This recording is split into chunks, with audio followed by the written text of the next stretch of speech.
When I was 23 years old, I joined my first job. In order to integrate into the team as soon as possible, would actively participate in the activities organized by the company, including some outdoor activities. Once, the company organized to go to an outdoor club. This club provided many outdoor facilities and their camping equipment was well equipped. You can boating or fishing here. We can spend a weekend or an afternoon in the natural environment near the club. In this club, they also offer a rafting day trip. My colleagues were excited to sign up for this activity. Although I don't know how to swim, I didn't want to miss this opportunity, so I bought a ticket as well. We left very early in the morning and arrived at a wide river where I saw a lot of people playing in the water. I was a little nervous at first, but my colleagues told me not to worry. When we started rafting, I felt very excited and nervous. At first, the river was calm and we moved forward smoothly. I started to enjoy the sport slowly. It was June when we went. The water was much more turbulent than normal because the snow was melting in the mountains. I felt that paddling seemed easy and not as dangerous as I thought it would be. At noon, we were ready to have lunch on the shore. When we reached the shore, we found a perfect place for a picnic lunch. We enjoyed our meal while enjoying the scenery. We could hear the sound of the water flowing and the birds chirping around us, which made my mood very happy. Our guide reminded us that we would be entering a more challenging section next. After a short break, we reboarded the boat and started a more thrilling journey. Our guide led us into another river. This river was located between two canyons and had a much faster current, with some large rocks scattered throughout the river. The guide explained to us some tips and precautions. I was at the end of the line, and I was very nervous to face such a challenge. I couldn't control my kayak even though the guide had told us in detail how to deal with the unexpected situation. Soon, my kayak hit a boulder and I was thrown out of the cabin. I rolled out of the kayak into the cold water. Even though I was wearing a life jacket, the current managed to drown me. The shock of the cold water took my breath away and I began to lose my bearings. I could see the sky above the water, but I couldn't reach the surface. The current was dragging me down and I felt like I was going to die in this cold water. I tried to swim to the surface, but the current was too strong. I felt my breath getting shortness and my body gradually losing strength. I could feel my body gradually losing control, and my arms and legs began to become numb. Eventually, I stopped struggling. I closed my eyes, and my body gradually sank into the water. In that moment, I felt very desperate and helpless. When I realized that my life was about to end, I silently prayed to God. I hoped that God would help me so that I could return to shore alive. My eyes slowly turned black. Suddenly, my pain disappeared. I felt my body became very light. The surroundings began to turn white and I felt like I was walking through a tunnel. I realized that I was in a supernatural experience. I felt myself surrounded by a warmth that felt very pure and beautiful. From here, I could see the upper half of my body. When I looked down, I couldn't see my legs. A tail-like object was attached to the upper half of my body. The tail was emitting a warm, bright white light. I was very surprised by this strange sight. It could be a supernatural experience. I had crossed the border between life and death and entered an unknown realm. A room appeared in front of me, which seemed to be made of clouds. I slowly approached this room. I felt like I could walk right through it. As I entered the room, the clouds in the room wrapped around me and seemed to have a warmth surrounding me. There was no furniture or decoration in the room, only a soft light shining down from the ceiling. In this room, I felt surrounded by love. Suddenly, 3 figures appeared in front of me. They emitted an intense light. They looked like they were made of crystal. A ray of light shone on them, creating a beautiful rainbow. One of them was much taller than the other 2. This sense of oppression made me a little nervous. It was as if they sensed my emotions. Instantly, the 3 figures turned into a group of beautiful angels. They had huge wings and their bodies gave off a divine aura. One of the angels said to me, "You have come too early, it is not time for you to leave the earth. You need to go back and complete your mission and finish your work there." I didn't know what to say to him. Did they know me? Why do they want me to go back? I had so many questions I wanted to ask them. This angel seemed to read my mind. He put his hand on my shoulder and he said again, "You must go back, your mission is not yet finished, you still have a lot to learn." The angel told me that he would provide me with some help in order for me to better accomplish my mission. Then, the angel handed me a thick book. When I opened the book, I found that there were no words inside. Suddenly, I saw scenes of my past life in the book. It was like I was watching a silent movie. I saw many scenes, some of which made me feel proud and some of which made me feel remorseful. But there was one incident in particular that struck me. It was a normal day, and I was walking down the street when a man suddenly bumped into me. I was very angry inside. Since I had other things going on at the time, I left in a hurry. The angel showed me the truth of the matter. The man was a blind man. It was because he couldn't see the road that he bumped into me. I didn't realize my mistake at that time, so I kept complaining about the man. But now when I saw the scene, I realized what I did at that time was very wrong. I felt very guilty, but the angel told me that the fault was behind me. I should move on and make up for my mistake with my actions. I realized that there were things that I did not mean to do. But that could have caused harm to others. I also saw some people I didn't know, including a woman and 2 very cute children. I couldn't see their faces, but I could feel that this woman was very important to me. The angel told me, I had to live for that woman and children. I knew I had to go back. But before I left, I asked the angel if he could show me around. When I got an affirmative answer, I was overwhelmed. The angel took me to a very open place. Suddenly, I heard beautiful music, which seemed to come from every object. This place was very relaxing. The flowers and plants here were fragrant. All kinds of small animals were walking through the grass. The angel took me to a higher place and I saw a huge waterfall. Then we came to a field of gold.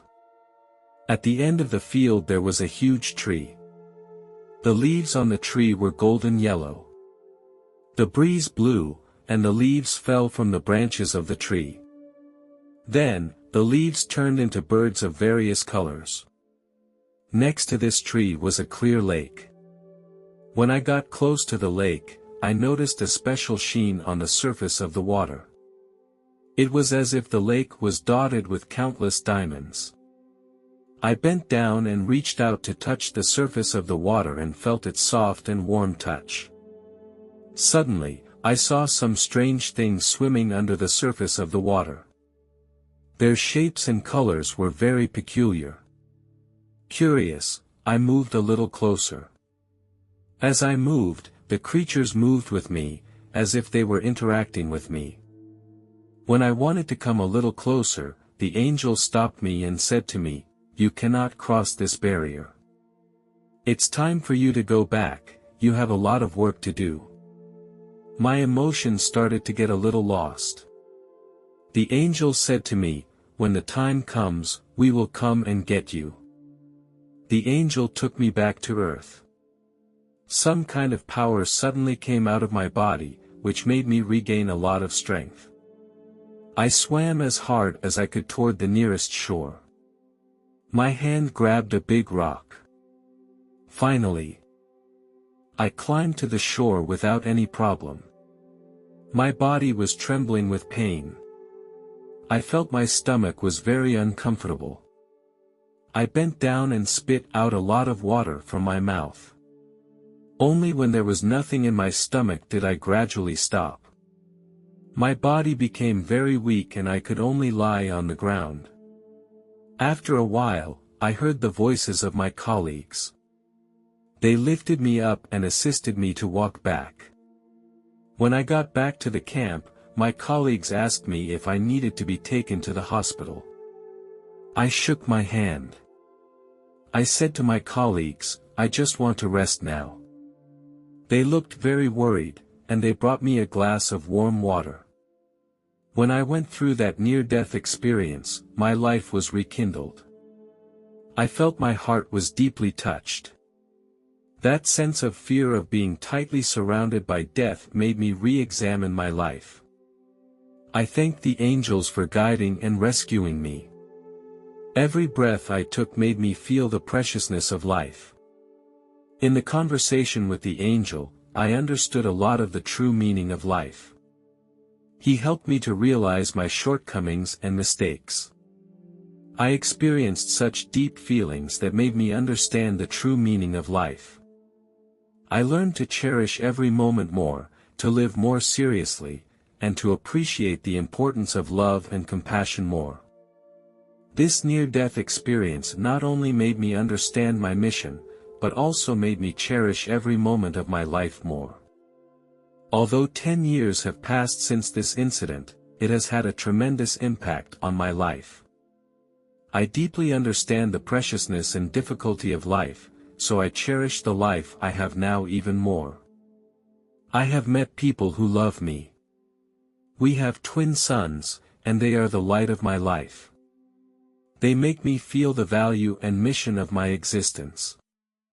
I am grateful to God for giving me a second chance.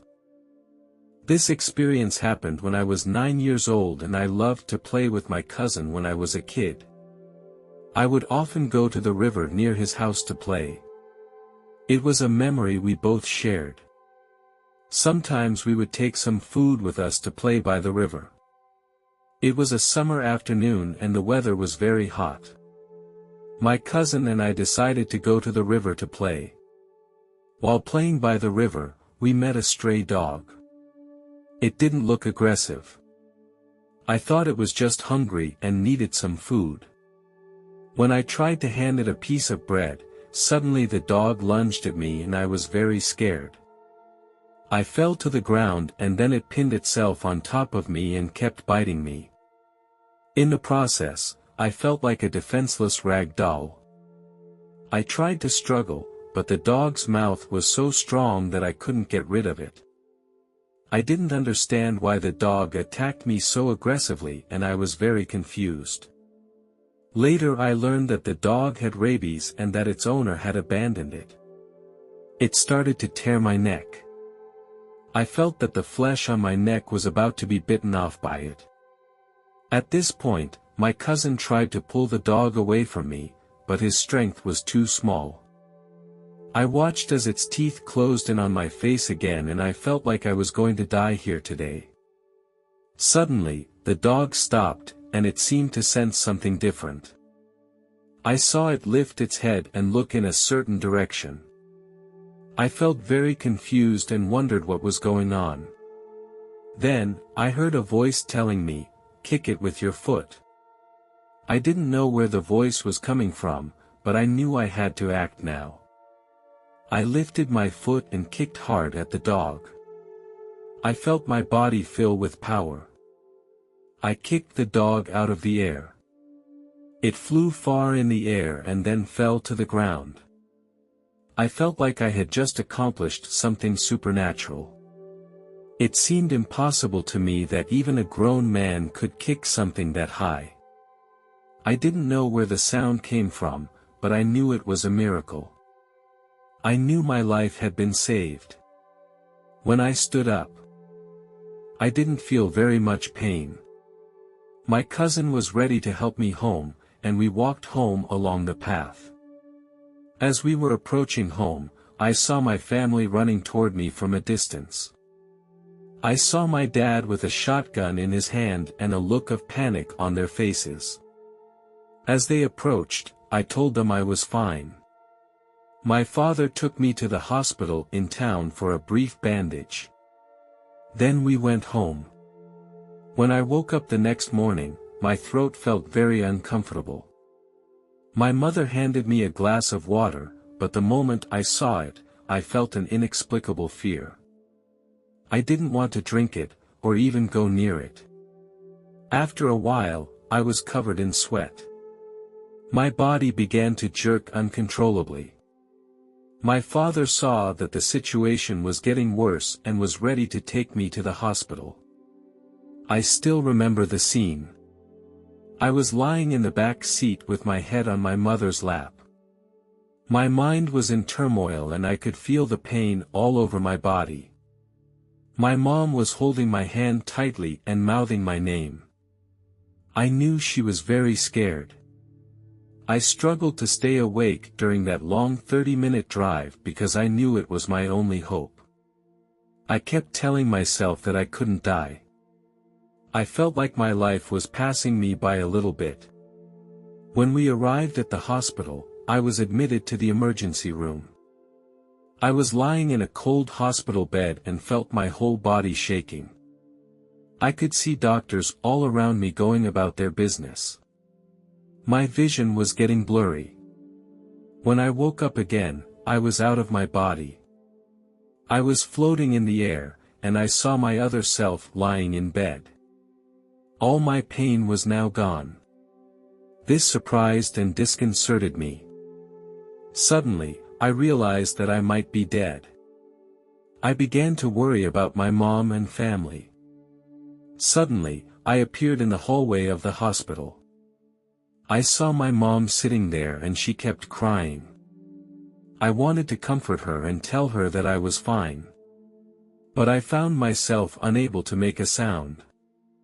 I became very helpless. I started swinging my arms in front of my mother, hoping she would notice me. But it was all to no avail. I didn't know if I was really dead or how to get back into my body. I was thinking, where am I now? Where am I going now? It was at this time that I appeared in a tunnel. The tunnel was very dark and I couldn't see anything. As I started to ascend, the tunnel became brighter and brighter. I felt like I was moving upward at a very fast speed, like a rocket launch. When I reached the top, I found myself floating in a sea of clouds. 3 golden gates appeared in front of me. The gates were studded with gems of various colors. The largest jewel was as big as a car. These gates were so large that it took me a long time to see where they ended. I marveled at their grandeur and magnificence and felt like I had entered a mysterious and wonderful place. I walked into the door closest to me. As I walked in, I was stunned by the sight before me. I had come into a huge space that looked like a giant zoo. All around me were many animals I had never seen before. I saw an elephant with huge ears that was eating a tree branch. There was also a monkey that was making faces at me. There were also some small animals whose names I didn't know, but they were cute and friendly. Suddenly, I felt that something was approaching me. I turned around and was surprised to find a huge lion staring at me. My first reaction was panic, but as I looked into its eyes, I could feel its kindness. I began to relax a bit because I knew that the lion represented authority and power in Christianity. The lion came toward me with a very powerful stride. The lion made a low voice and said, "Welcome to heaven, my friend." I was surprised to find that I could understand the lion's words. So I curiously asked the lion, "Why can I communicate with you?" The lion replied, "Because you are now in heaven, a place where there are no boundaries or limits. Here, all our lives are imbued with divine power, including our language." I couldn't resist asking again, "So all animals come to heaven?" The lion replied, "Yes, my friend. All lives will be saved and redeemed, and none will be forgotten. In this sacred place, every life is respected." Suddenly, I saw a sheepdog running in the distance. Although it was still some distance away from me, I recognized it immediately. It was a pet dog I had as a child, and it had a very distinctive gray spot on its ear. It has been with me since I was born. We played and grew up together. When I was 7 years old, he left me. I was crying for days. I even blamed my father for not taking it to the hospital. When I saw it in front of me, I felt like I was back in that good time. I held it in my arms like I used to, and it still smelled so familiar. I told it how much I missed it. Suddenly, it spoke. Although I knew this was heaven, I was still surprised. It told me that it was very grateful for my care and love, but that its mission had been accomplished and it had to leave me. I can't blame my father for this incident. I realized that every life has its own unique meaning. Not only humans, but all animals have their own mission. Suddenly, its body gradually became a blur, and finally disappeared into the air. Everything around me was slowly disappearing. Suddenly, a light appeared in front of my left.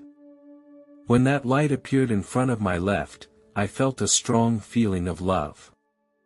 This feeling made me feel very comfortable and satisfied. Suddenly, I heard a male voice. He told me, "Your time is up." I didn't understand what it meant, so I asked him, "Who are you? I don't understand what you are talking about." He replied, "It's time to go back." "I don't want to go back, I want to stay in this place of love." He gave me a reason: my mom needed me. For the sake of my family, I knew I had to go back. When I opened my eyes, it was the next morning. I found myself lying in a hospital bed. I looked out the window and saw Jesus. He radiated a dazzling light around him. He had eyes full of love and wisdom, and he also had golden brown hair and a beard. His smile made me feel peaceful. And he seemed to affirm my choice. At that moment, my mom walked in. I turned my head to my mom and asked her if she saw Jesus in the window. She looked worried and told me she hadn't seen anything and that I might be hallucinating. I heard her words and felt a little lost in my heart. Could I really be hallucinating? But my experience was so real again. Many years have passed since this experience, but I can recall many details every time. Later, I became a volunteer for an animal protection organization. I deeply realized that animals need our help more than humans. They cannot protect themselves as we humans can. This organization mainly rescues some animals that have been abandoned by their owners. These animals' ability to survive in the wild has deteriorated and they need our help to continue to survive. In my work with this organization, I have seen many scenes of animals being abused and abandoned, and I have experienced many touching stories. One in particular made a deep impression on me. I remember when we found a stray dog in an isolated area. It was curled up in a corner with wounds from abuse. We approached it slowly, trying to convince it that we would not hurt it. However, it kept looking at us warily. I realized that the dog had probably been abandoned by its owner for a long time and was hostile to humans. We spent a lot of time and effort to make it gradually develop trust in us. We brought food and water to feed it. We took it to the hospital to receive treatment. With us by its side, it gradually adapted to its new environment. Slowly, the hostility in its eyes disappeared. Its tail began to wag and make happy noises.